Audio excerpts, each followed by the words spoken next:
Ulang.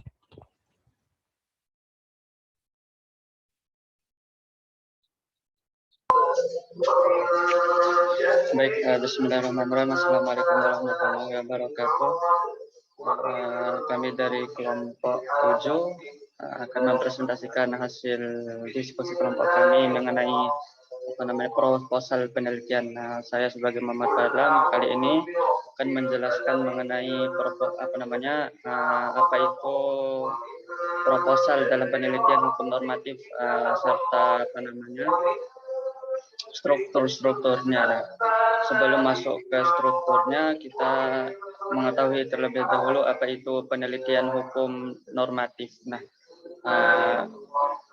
tentunya kita sudah mengetahui apa itu pengertian penelitian. Penelitian merupakan suatu sarana pokok dalam pengembangan ilmu pengetahuan maupun teknologi. Sedangkan apa itu penelitian hukum normatif?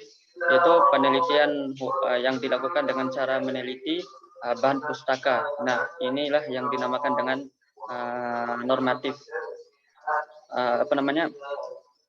Penelitian hukum yang dilakukan dengan cara meneliti bahan pustaka, maka dinamakan penelitian hukum normatif atau penelitian kepustakaan. Nah, dinamakan penelitian hukum normatif atau penelitian kepustakaan karena hukum normatif merupakan hukum yang mengkaji dan menganalisis hukum dari norma atau aturan-aturan yang terdapat dalam peraturan perundang-undangan.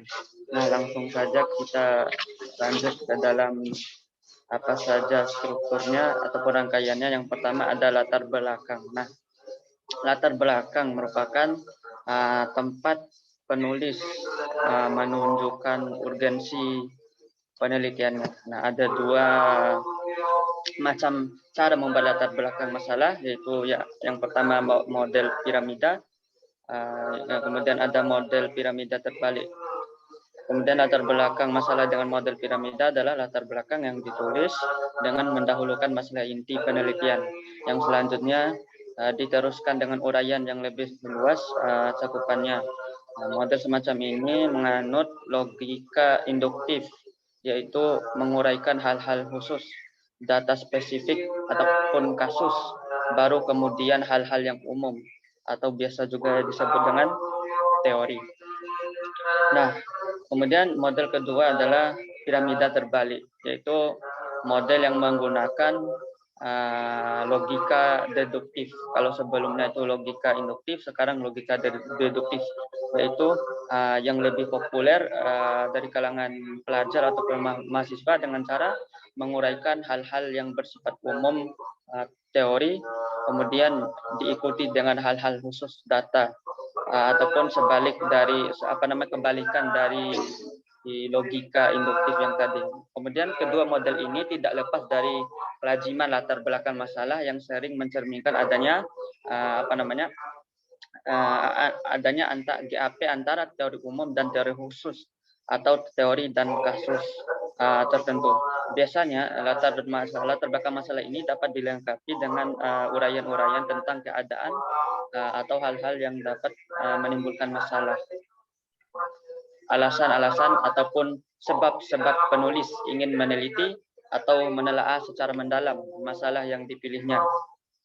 Hal-hal yang belum atau sudah diketahui mengenai masalah yang akan diteliti dan kemutakhiran masalah. Di samping itu, informasi tentang kontribusi penelitian perlu juga disampaikan. Kemudian rumusan masalah. Rumusan masalah ini harus dirumuskan secara spesifik, jelas dan singkat maupun padat, yang dirumuskan dalam kalimat tanya, mau itu kalimat 5B1H ataupun kalimat tanya yang lainnya. Hal ini dimaksudkan agar penelitian memiliki arah yang jelas dan mampu menjawab pertanyaan dalam perumusan masalah secara lengkap dan matang. Rumusan masalah ibarat kompas yang memberikan petunjuk kepada penulis agar tidak salah ataupun tersesat dalam penelitiannya. Rumusan masalah ini biasanya diawali dengan kata tanya seperti siapa, di mana, siapa pelaku peristiwanya, di mana lokasi terjadinya peristiwa, bagaimana proses terjadinya peristiwa, Walaupun begitu, kata tanya yang populer untuk menggambarkan analisis mendalam biasanya diawali dengan kata mengapa dan bagaimana. Lebih-lebih untuk penelitian dalam S1, jenjang S1. Kemudian selanjutnya tujuan penelitian. Tujuan penelitian ini harus jelas dan tegas, serta memiliki keterkaitan dengan rumusan masalah. Tujuan juga bisa menjelaskan hasil yang akan dicapai, yang dirumuskan dalam bentuk kalimat pernyataan. Kata kunci yang dipakai antara lain mendeskripsikan, mengkaji, menganalisis, menciptakan model, menguji, menciptakan model, dan membandingkan. Oh ya, ini tujuan penelitian normatif. Nanti yang empiris Mbak Rizky Saidatul. Kemudian manfaat penelitian pada intinya, manfaat penelitian menguraikan kegunaan dan kontribusi hasil penelitian, menjelaskan kegunaan dan manfaat penelitian untuk kepentingan pengembangan teori atau praktek dan pendidikan, juga menjelaskan kegunaan dan manfaat penelitian bagi masyarakat dan dijabarkan sesuai dengan rumusan masalah dan tujuan penelitian. Baik, selanjutnya akan dijelaskan oleh rekan saya. Siapa selanjutnya? Monggo.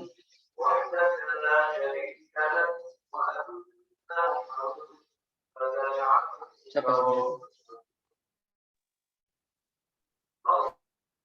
Kemudian saya akan menjelaskan mengenai manfaat penelitian. Jadi pada intinya manfaat penelitian itu menguraikan kegunaan dan juga kontribusi atau juga manfaat hasil penelitian, menjelaskan kegunaan dan manfaat penelitian untuk kepentingan pengembangan teori ataupun praktek dan pendidikan, dan juga menjelaskan kegunaan dan manfaat penelitian bagi masyarakat yang dijabarkan sesuai dengan rumusan-rumusan masalah. Pada umumnya manfaat penelitian itu dibuat dalam dua kategori, yaitu manfaat teoritis dan juga manfaat praktis. Jadi manfaat teoritis ini berupa manfaat hasil penelitian yang dikaitkan dengan pengembangan ilmu ke depannya.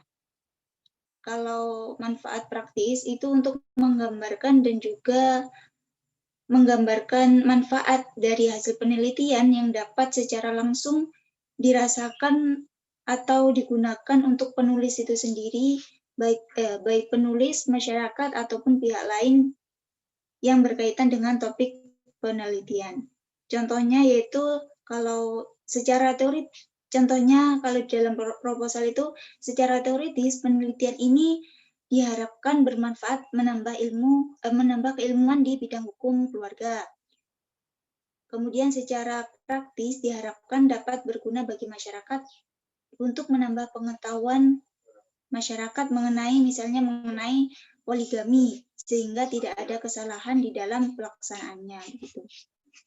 Kemudian definisi operasional. Menurut Wijono, definisi operasional itu merupakan suatu batasan pengertian yang dijadikan sebagai pedoman untuk melakukan suatu kegiatan penelitian. Nah, penjelasannya itu lebih singkat, padat, dan jelas daripada kajian teori. Isi dapat mengambil dari teori atau pendapat sendiri yang masih berkaitan dengan teori. Dan tujuannya itu untuk agar maksud dari tujuan lebih terarah, dan contohnya di dalam proposal itu untuk memudahkan pembaca memahami kata maupun istilah asing dalam judul. Adapun istilah tersebut yaitu misal poligami adalah pernikahan seorang laki-laki dengan perempuan lebih dari satu. Kemudian untuk materi selanjutnya dijelaskan oleh rekan saya.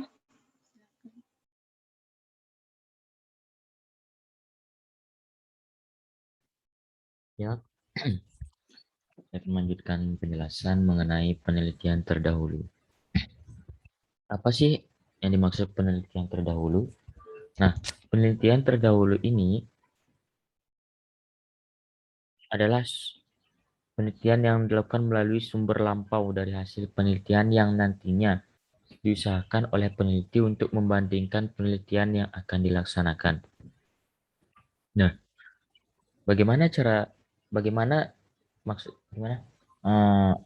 penelitian ini?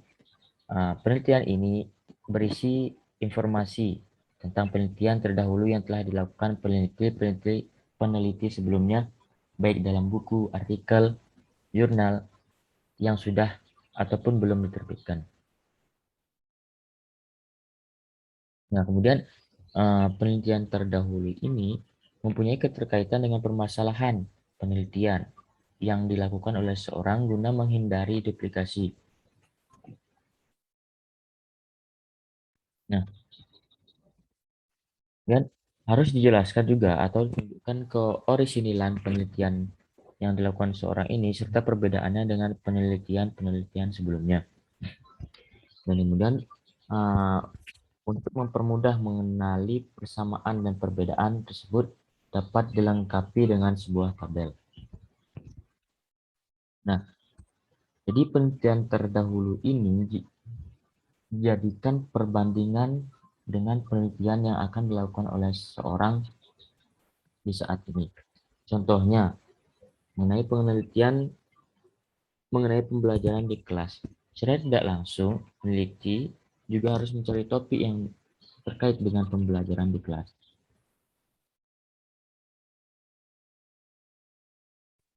Nah, selanjutnya mengenai kerangka teori. Kerangka teori adalah garis besar atau ringkasan dari berbagai konsep, teori, dan literatur yang digunakan. Nah, dalam kerangka teori ini, isinya itu merupakan ringkasan-ringkasan dari berbagai konsep, teori, dan literatur yang digunakan oleh penulis dalam menyusun penelitian ini. Dan dalam kerangka teori ini juga berisi teori atau konsep yuridis sebagai landasan teoritis untuk pengkajian dan analisis masalah. Nah, selanjutnya, landasan teori ini atau konsep digunakan untuk menganalisa permasalahan dalam penelitian. Nah, fungsi dari kerangka teori ini yaitu sebagai pegangan peneliti untuk melakukan penelitiannya agar tidak keluar dari topik permasalahan yang diangkat dalam penelitian itu. Dan penelitian itu menjadi terstruktur. Kemudian fungsi yang kedua yaitu sebagai landasan untuk menjawab masalah-masalah dalam penelitian secara rasional. Dan saya akan menjelaskan tentang metode penelitian secara normatif. Metode penelitian secara normatif ini gunanya yaitu untuk menjelaskan jenis atau macam penelitian yang dipergunakan yang umum digunakan untuk jenis penelitian normatif dan empiris. Ya. Pendekatan yang digunakan dalam penelitian ini disesuaikan dengan jenis penelitian, rumusan masalah, dan tujuan penelitian. Macam-macam pendekatan yang digunakan yaitu pendekatan perundang-undangan dan pendekatan kasus, kemudian pendekatan historis, selanjutnya pendekatan komparatif, dan terakhir yaitu pendekatan konseptual.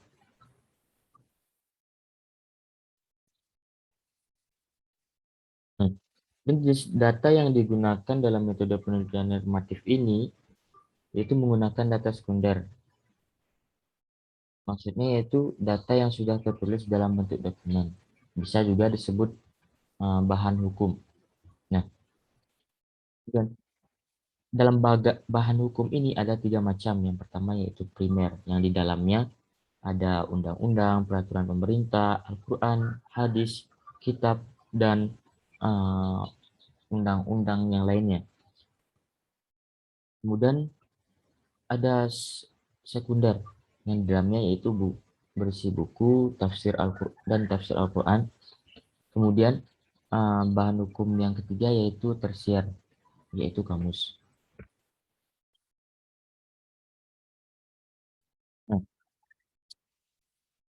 Dalam metode pengumpulan datanya ini, pada metode penelitian secara normatif, yaitu yang pertama menjelaskan urutan kerja, alat, dan cara pengumpulan data untuk penentuan bahan hukum, kemudian inventarisasi bahan hukum yang relevan, dan pengkajian bahan hukum.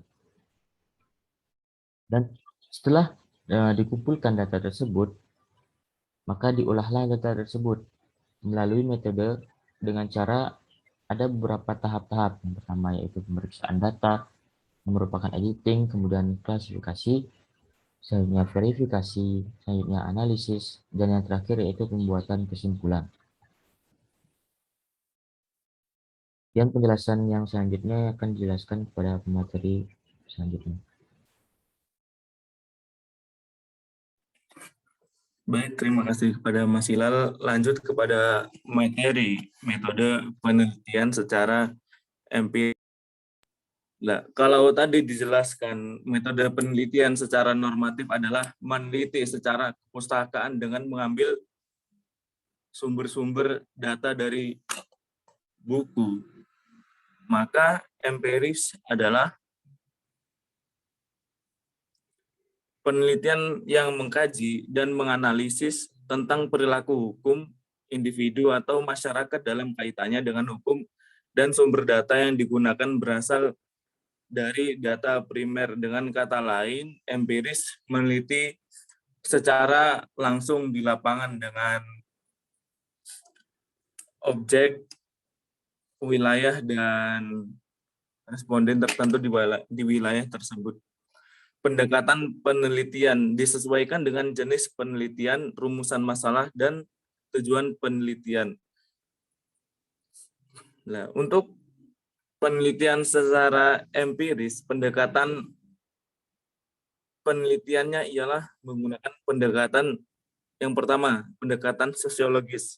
Merupakan pendekatan yang menganalisis tentang bagaimana reaksi dan interaksi yang terjadi ketika sistem norma itu bekerja di dalam masyarakat. Yang kedua, pendekatan secara antropologis, merupakan pendekatan yang mengkaji cara-cara penyelesaian sengketa baik dalam masyarakat modern maupun masyarakat tradisional. Yang ketiga ialah pendekatan psikologi, pendekatan yang menganalisis apa yang diteliti terdapat pada kejiwaan manusia.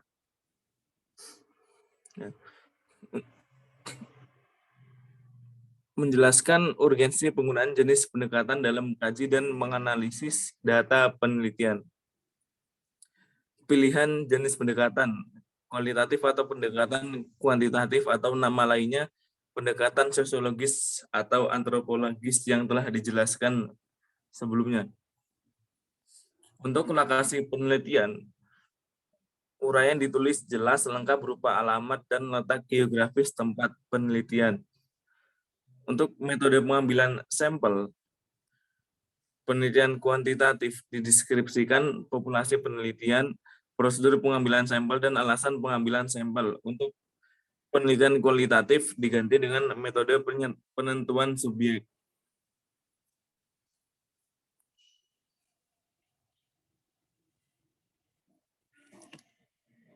Jenis dan sumber data.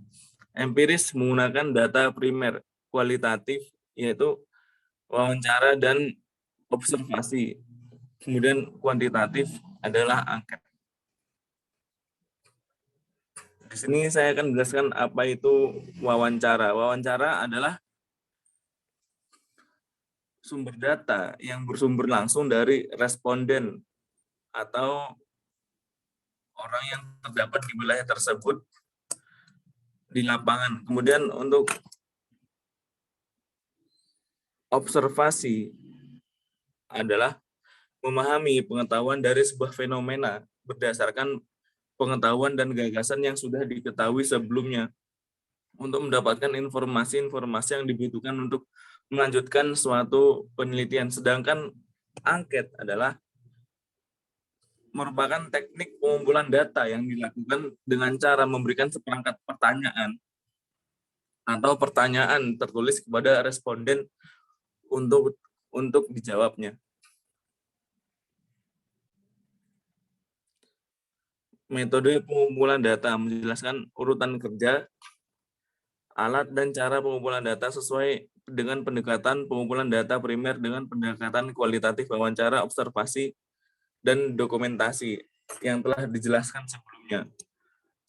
Kalau dokumentasi ini masuk kepada validasi atau untuk memverifikasi bahwa telah dilakukan penelitian di tempat tersebut. Kemudian metode pengolahan data kuantitatif, menguraikan data dengan angka dan tabel atau pengukuran. Kualitatif, menguraikan dengan kalimat teratur, runtun, logis, efektif. Tahap-tahap pemeriksaan data, editing, klasifikasi, classifying, verifikasi, verifying, analisis, dan pembuatan kesimpulan.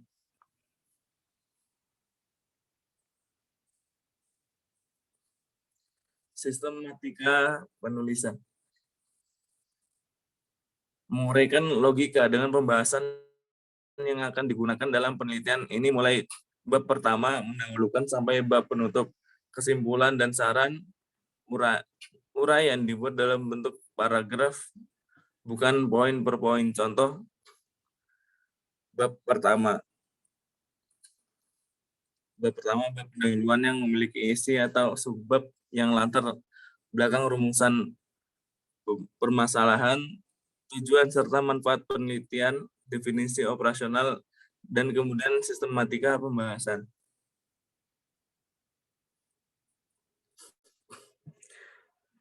Lanjut daftar pustaka. Daftar pustaka ialah berisi rujukan berupa majalah, surat kabar, artikel, buku, dan ensiklopedia yang digunakan dalam penelitian ilmiah. Contoh Al-Quran, buku, jurnal, dan lain sebagainya. Lampiran.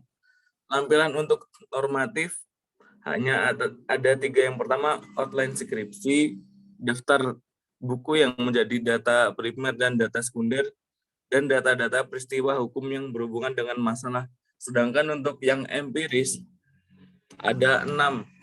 Itulah tadi telah dijelaskan perbedaannya.